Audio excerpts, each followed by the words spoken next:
The first JDM car on the channel is an R33, and this thing absolutely sounds insane. Oh!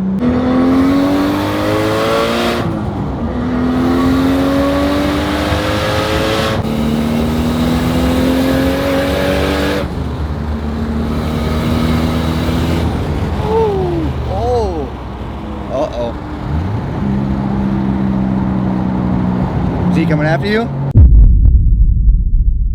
Dean, good to see you, brother. Hell yeah, absolutely. So, talk about your car. How long have you had it? What's done to it, and everything like that? Yeah, so I got it in February of 2020, so right after it became legal. So I've had it for 6 years now. I've done everything to this car. I've had everything apart. Had the interior out of it. The interior is still all like factory new. We built the big brake kit for it. Did a fuel cell in the trunk. Got a top end build, nice big Borg Warner turbo, zero fab intake. Yeah, I mean, she runs hard. Made 460 at 7,000 to the ground. A little low on torque, but it's a 25. Because the 26s make a little bit more torque because they have a little bit more crankshaft stroke. Okay. But they're not built to be torque engines. They're meant to spin 9,000 RPM or higher. Yeah. Mine spins 7,200. That's enough for the street. The next build will probably spin close to 8. The big brake kit, I design brakes for a living, so might as well, right? Right. Yeah, we figured out the dimensions to put the Cadillac CTSV 6-piston calipers on the front and then the 14-inch 370Z track edition rotors on it. There are now companies out there that make it, like CTSV Brake Swap makes them. But yeah, it's a great kit. It's all factory parts. I can pick them up down the street, and it stops like gangbusters. Yeah, started out as a 57, but it's got a 62 in it now. Now, what's the difference between the 52 and the 57? 57 yeah, so 57. 62. Is there much of a difference? I mean, the 62 takes a little longer to spool. Okay. But I wanted airflow. Because it's bigger. Because it's bigger. Now you can make 1,200 horse with a 66 millimeter turbo. Like, it's like as much as I want for my next build that is just big T51 RSPL like 105. A 66 will do it, and it'll spool immediately. At that point, just put a jet engine in it. Right, exactly. Might as well, yeah, for sure. It runs, it works, it fires up, it starts every day. That's good. It hasn't exploded yet, so it's kind of a win. There's your keyword, yet. Now you just jinxed yourself. No, it's hey, anybody with a Nissan knows, or anybody with an RB especially knows that it's all borrowed time all the time. Right. So Speaking of borrowed time, you said that on the way over here moving, you said there's 3 known issues with these Skylines. Yes. Talk about that. Yeah, so 3 issues at least that I've run into and all my buddies have run into. The fuel tanks are garbage. They rupture right where like all the feeds are. They have 4 feeds on them. It's shaped like the back seat. The trunks all have problems with how they misshape themselves over years, so the spoilers don't fit. And the instrument clusters don't work. Anybody with an R33 knows their tachometer just sits there and does this all day. Like you bring it up to the rev limiter and shift on these. There are fixes for everything. It's all pretty expensive. Nissan doesn't make a fuel tank yet. The day they do, I will gladly buy one. The trunk we kind of just deal with, and then the instrument cluster, we replace them all with digital dashes. Right. Hopefully that'll be my Christmas gift to myself this year. Will be it. He's got some turbo floater going on. Listen to this, you guys.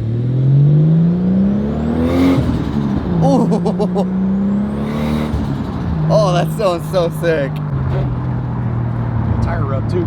Yeah, I heard that.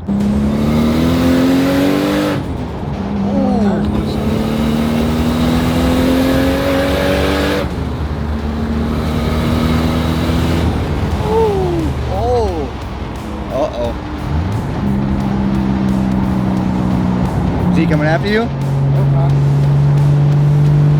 he's pulled over. I got out of the Woo! That was close. Ooh. Just a little bit. Yeah. This car right here was like, there's a cop. That was close. Ooh. It was unmarked too. Ooh. Yeah. Ooh.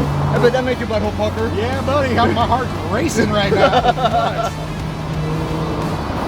And we got a Supra behind us too. That's a little ballsy with a cop behind us. That's my buddy. His name is also okay. Roof rails. So we're pretty sure that there's another cop in front of us that's unmarked right there that's turning. I'm pretty sure that's a cop. Time to be a good boy, Dean. Trying to be a good boy. We chilling. So he said he was gonna open the cutoff, and he just was explaining it to me. And for all you guys that don't know, explain it again. Sorry. Yeah, so it's just an electric cutout. It's a little valve that's installed on the exhaust right underneath the passenger seat. Just a 3-inch straight dump. So it's turbo, a little bit of downpipe, and then the opening. So yeah, you'll hear. Oh. So that's just straight pipe, just controlled on a little garage door opener. Now it really sounds good. Woo! Woo-hoo-hoo. I can really hear it now. Yeah. So let's see, we'll hear it when we get around the corner. Oh, this is gonna be sick.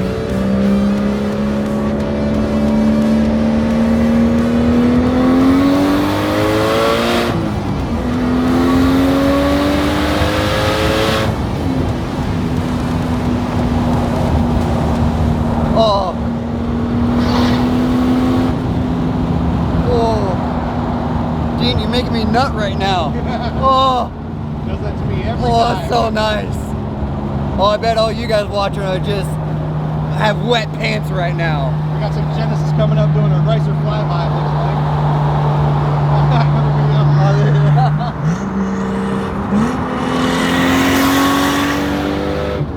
That guy was filming us. He's in a Genesis. So we're gonna get some flyby clips for you guys.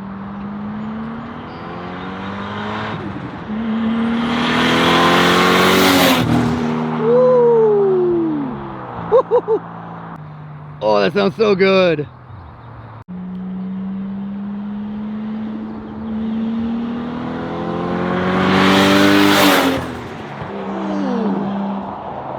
Well, you guys, there you have it with the R33. That was a lot of fun. I'm sure a lot of you guys enjoyed the video. Dean, thank you so much, man, for taking the time out of your day. Absolutely. And when you get that new build in, whenever, 5 years, 10 years from now, we'll have to do an updated video. Oh, we will. Don't worry. It'll be face melting at that point. It'll be Woo! Sweet. Well, you guys, stay tuned for that in the next 5-10 years.